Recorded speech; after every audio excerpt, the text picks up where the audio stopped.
Breaking today, an increasingly desperate Meghan Markle flies into the UK, if you believe them, which I never do these days, with the children, Archie and Lily in tow. But of course, she refused to turn up alongside her own husband at his major Invictus event, where once again, he looked like a broken man, giving an awkward interview to Alison Hammond of Woke ITV, who, in a true dereliction of journalistic duty, failed to ask him one question about the court case loss, one question about the destruction of Doreen Lawrence, thanks to him, one question about the security debacle, one question about whether he's going to meet the king. No, there was none of that.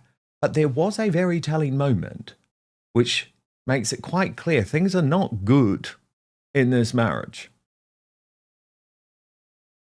You must, honestly, your kids and Meghan must be so proud of you. No, do they tell you every day? They don't tell me every day that they're proud of me. No, they don't, because they're not proud of you. She's not proud of you. She's using you, but she's not proud of you. It's almost so tragic that he can't see it. But then he has obviously made a decision to not acknowledge anything, to not try and apologize, to not try and win back public support. So his speech, his major speech, which didn't even have good audio, and I think he looked a mess, but it was just, in my view, and I'll let you hear it, but in my view, just given the circumstances of this week, totally tone deaf. To bring the Games back to the UK 13 years after London 2014 obviously feels incredibly special, all of us. Not just because this is where the Invictus journey first began, but because Britain has always understood the importance of service, resilience, and standing together when it matters most. Today we've had a glimpse of what's waiting for us next summer. We've seen determination, we've seen laughter, some sweat, and we've seen people trying something new, cheering each other on, and proving once again that sport has an incredible way of bringing people together. We even had an MP running around doing the laser run, and Alison Hammond, who I think beat him.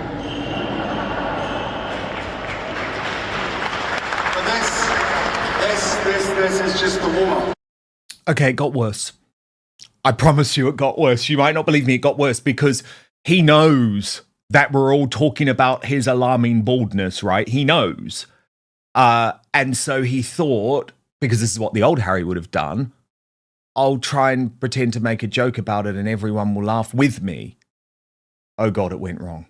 Look. What has struck me walking around the arena today is just how many faces I recognise from those different groups that were part of the original journey back in 2014. Some of us have lost more of our hair. Some of us look younger than we did before. Some of us look older. They didn't laugh. He's in a room with his biggest supporters. They didn't even laugh. I think this is going to be the wake-up moment for Prince Harry, actually. I mean, if anything tells you you've lost the room, it's that. When your biggest supporters are no longer by your side. I mean, he stuck to the speech. I was actually furious by the end of it. I'm not going to play you any more other than this last bit, because he still believes that it's his place to lecture the world. World has a lot of troubles. When it comes to national resilience, let's use this moment, the next 365 days, to lean on and learn from the Invictus community, to be able to help every single person out there. P. Diner, royal YouTube sensation. Please, I mean, not much leaves me speechless, P. Diner, but watching this address today was quite a shocking moment to me, because it's like he genuinely thinks that he can just brush this off and try and go back to the jokes. And the fact that everyone in that room, other than Alison Hammond, seemed to be against him, were not laughing along. It's, to me, a seminal moment. it's the moment where Harry will have to realize that he's even lost the Invictus Games crowd. They were his loyalists. But am I reading it wrong? Did you see anything else going on there, P. Diner?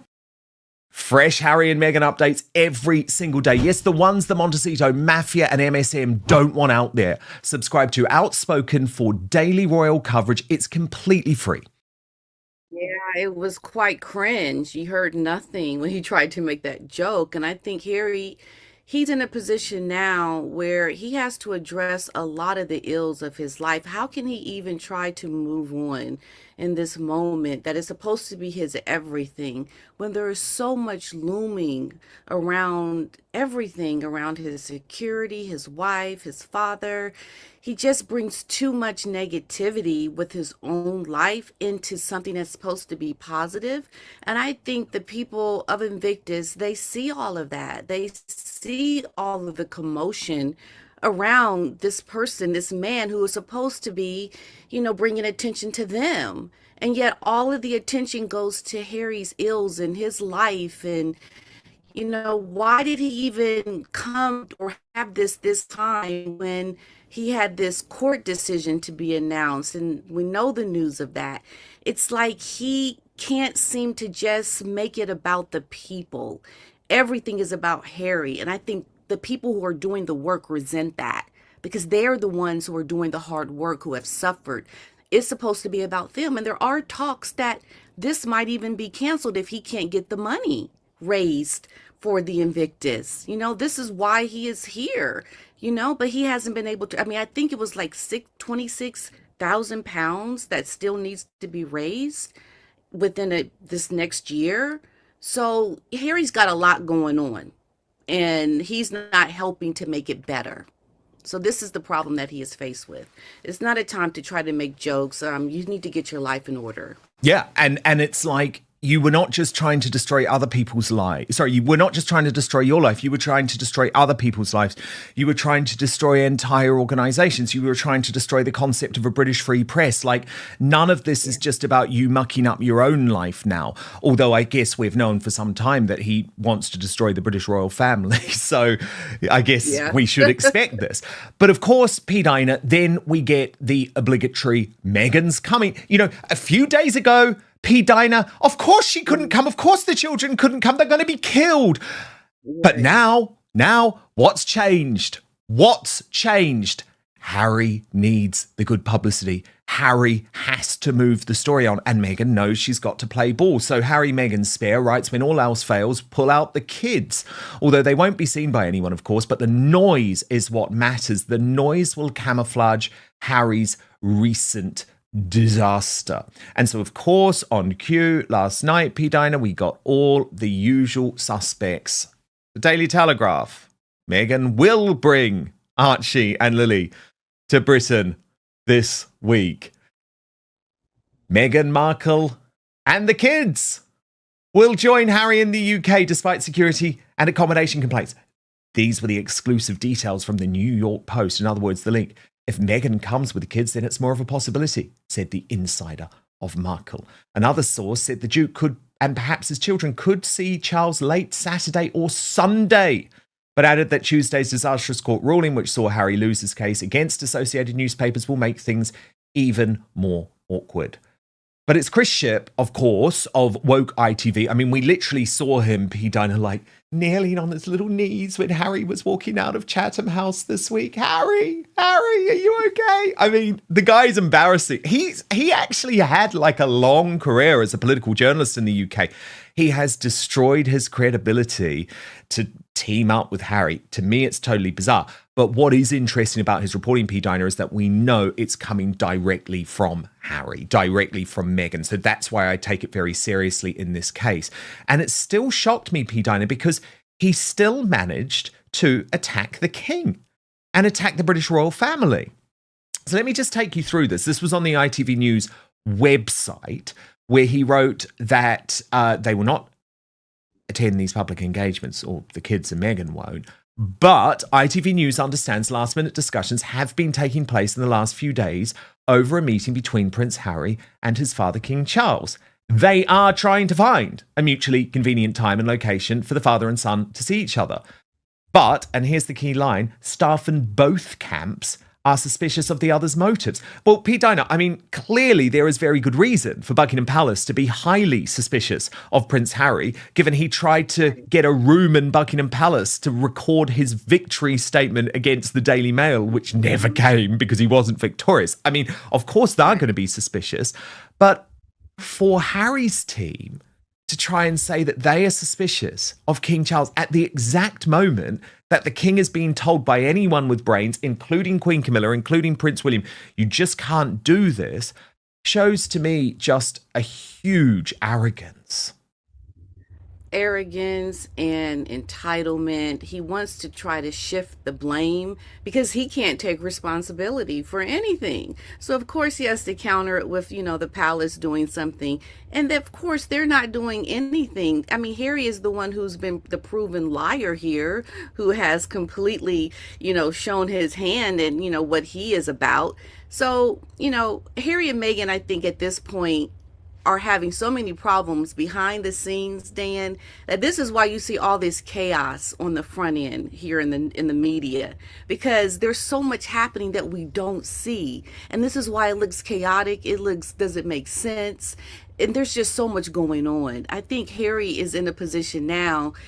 He has to. I know I always go back to this, but I don't understand why we can't see that the problem is Meghan and what she is doing to Harry. Of course, but I mean, he can't figure anything out. Anyone sane sees that, P. Diner. I guess the point of view from the royal family, though, from the king, is that, well, do you really want to see your grandchildren? Do you really want to do it? Because you're putting us at risk. Yeah. But unfortunately, he does. Now, I obviously think that's insane, but here's what Chris Shipper's reporting in terms of the logistics, P. Diner, of what may play out this weekend. So he writes, the latest arrangements centre on Harry travelling 90 minutes from Birmingham to meet the king at his Highgrove estate in Gloucestershire. Harry is trying to work out a way for his family to travel there too, as he is keen for his two children to see their grandfather. However, there is some briefing taking place on both sides about the willingness of the other side to meet or to find a time which works for the king and Harry. So basically what they're both trying to do is say, well, if it doesn't happen, it was our choice. So in other words, they're trying to save face. It gets worse, this piece of propaganda. I mean, this is propaganda Goebbels would have been proud of, if I'm completely honest. And if you think I'm exaggerating, just listen. If any such reunion were to take place, it would happen away from the cameras, and Meghan does not wish the children to be photographed. As the couple have sought to protect the identities of Archie and Lily. How can he write that? Pete Diner, how can he write that with a straight face, given the way that she is pimping out the children constantly on social media? I mean, this is crazy stuff. Mm-hmm. I think he's just trying to make it seem like he's trying to protect the children and just trying to put up all these issues. They want to protect the children, but really they're just in a bunch of chaos right now, and they don't know if they're coming or going. I have no idea if Meghan is even really going to even go see the king with these kids. Like, I don't, at this point, what is true? What is the truth of this situation with Harry and Meghan? I think they say a lot of things that are not true. And the fact that we're not even going to see Meghan with the kids, what does that even mean? Like, are you even really here? I mean, that doesn't make sense to me. Why announce it? If no one's going to see the children, why even talk about all of this? What is the point? I don't understand that. Maybe you can tell me, Dan, because I don't understand that. I know, it's crazy. It is completely insane. I want to show you, P. Diner, some of the propaganda level coverage of this trip, because it really does feel like This channel provides news reporting, commentary, criticism, and analysis based on publicly available information. All images, video clips, and other materials belong to their respective copyright owners and are used where appropriate for commentary. British mainstream media, and thank God this is why people come to you, P. Diner, it's why people come to us, because the mainstream media are just totally on another planet. Like, they're still acting as if Harry is this beloved figure. And Nancy Sidley had a good point on this. She wrote, after Harry gets globally humiliated, he then goes to a hospital with a professional photographer to take photos of himself with sick children. That is truly disturbing behaviour. There is no way the king is going to insert himself into this situation. Harry and Meghan are far too desperate. Well, I hope she's right. Unfortunately, I think she might be wrong on this. But Lauren, the insider, commenting on the mainstream media coverage, specifically in The Sun, wrote, the top story should be this.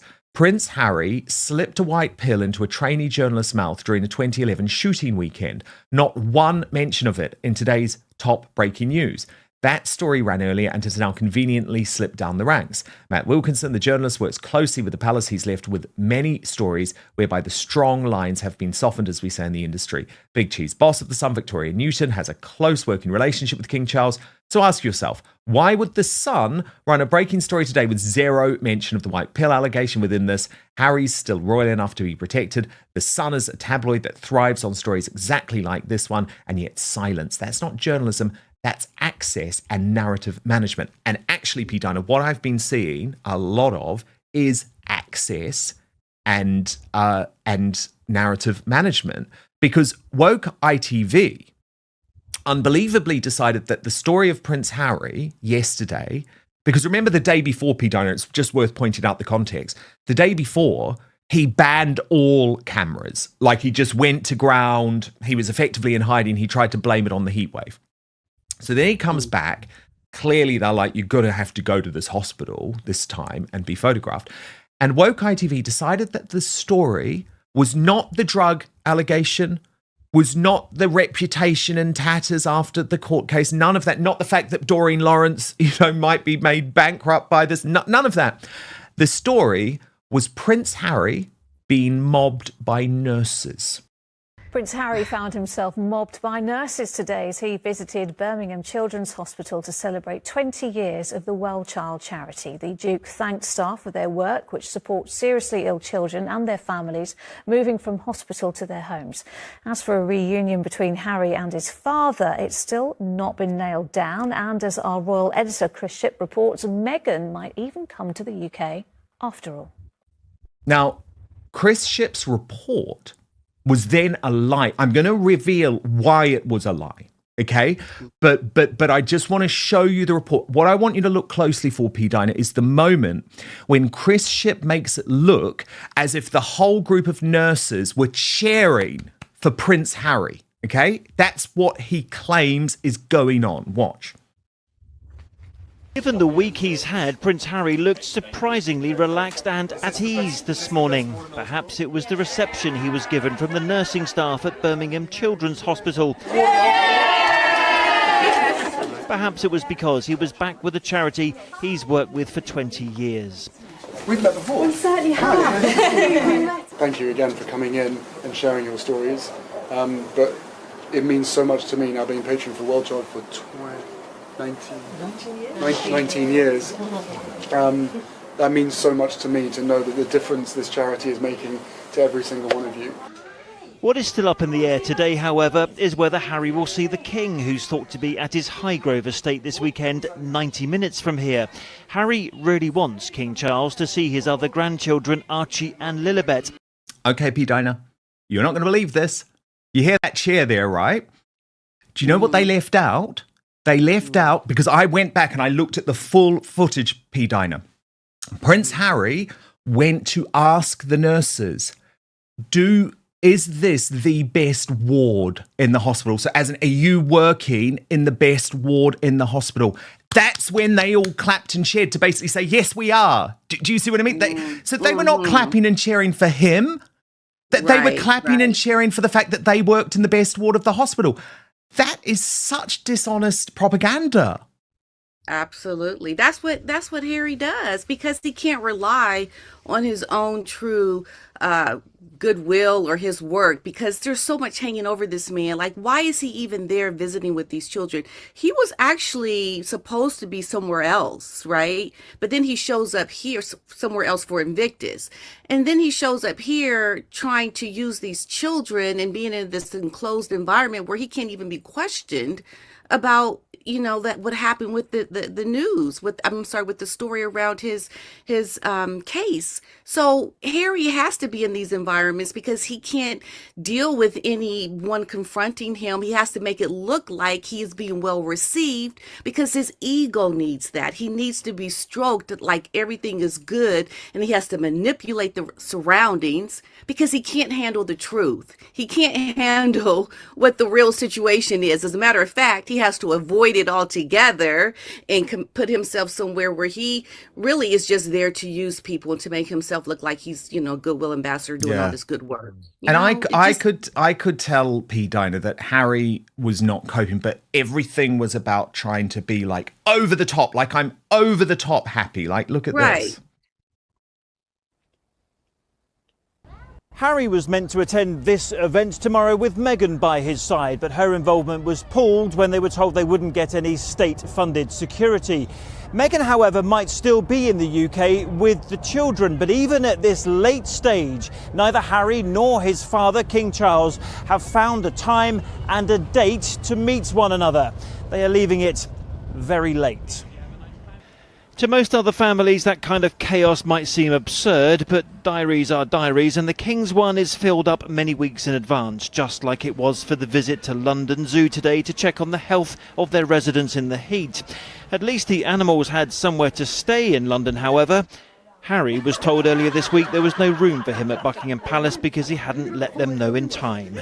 Just like the family reunion, it seems, they're very good at leaving things late. Today it was business as usual for working royals. You can hear through the back of the thing. The King and Queen were at London Zoo checking the health of a Humboldt penguin called Lannister. Hello, Noah. Nice to see you, Noah. While the Prince of Wales was out in the heat in Hastings. You love the Lego movie? Do. You know who's obsessed with Lego? My son, Archie. In Birmingham, there was a chance to chat Lego with Alec Hill, who's 12. Is this the best ward in the hospital? And to bring his visit back on track after adverse headlines. Phil Mackey, BBC News, Birmingham. Do you see what I mean, P. Dinah? You compare him to the King, you compare him to Prince William. It's very obvious to me this is all a performance this week. He is dying inside because he's humiliated. They're trying to work it so that the PR, like what he said about Meghan not coming because of the security, they're saying that as a dig, like they're just using this to manipulate everything that they're doing to make it seem like, well, we didn't get what we wanted, so she's not going to be here now. And it's like they're trying to manipulate these stories to look like, they're doing what they're supposed to be doing.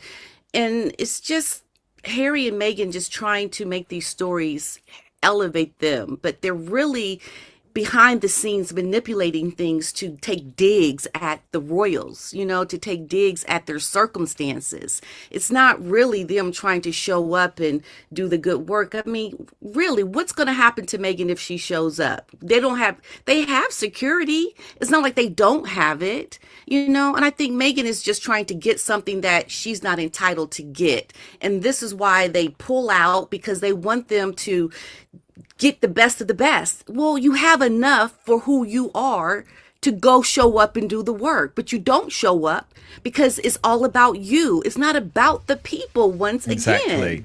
again. And who's been overshadowed today, which is exactly what they wanted. But let's just take a little look at her, P. Dinah, because I think she looks lovely. Catherine, the Princess of Wales, supporting her husband, Prince William, at the polo. And you'll see her there. Look, she just looks absolutely lovely in a black and white dress. Yeah, she really does. I think Catherine is somebody that embodies a true humanitarian that makes it about the people she's there to support. And this is why I think she is so loved by the people, because she shows up. She's always on point with, the way she dresses, how she relates to the people. She doesn't make it about her, circumstances or whatever that she may be going through, but about the people. And Meghan and Harry have lost the plot completely. And Catherine, she outshines every single time. Oh, she does. Pete Dinah, there is talk, though, there could be a constitutional crisis if the King actually decides to back Prince Harry and go ahead with that meeting. So I do want to talk about the significant sort of ramifications, plus People are also saying now, including Meghan Kelly, that Prince Harry's sort of having a breakdown in plain sight. So we're going to get into all of this as the Royal Uncancelled After Show continues over on Substack. I would love you to join us there. The address to do so, www.outspoken.live. Paid monthly and annual subscribers get first access to the Royal Uncancelled After Show.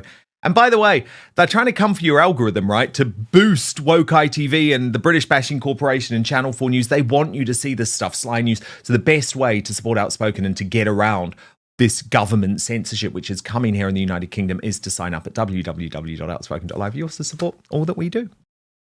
Dan Wootton Outspoken is your no spin, no bias, no censorship outlet for independent news. We have no big tech backing or billionaires pulling my strings, but that does mean I need your support. So please hit subscribe on YouTube, turn on the notification bell, and subscribe to Dan Wootton Outspoken on Spotify or Apple Podcasts. It's totally free, but allows me to continue my promise to always keep fighting for you.